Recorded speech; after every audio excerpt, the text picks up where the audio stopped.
तो finally guys हमने ये डिसाइड कर लिया है कि आज हम लोग माता रानी के पंडाल में जाएंगे। और आज नवरात्रि का छठा दिन है, तो नवरात्रि के छठे दिन के आप सभी को हार्दिक शुभकामनाएं।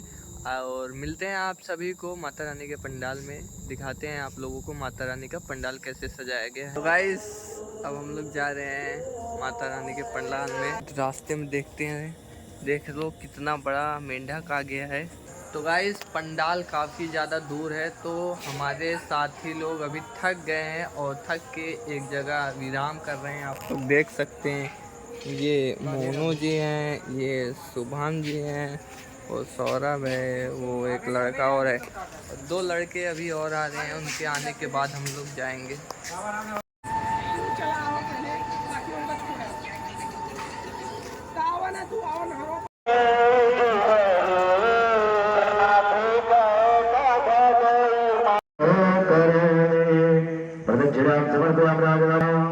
अब जब तो सुनेंगे समाज याचना करेंगे। आभा भरम न जाना में तवाचन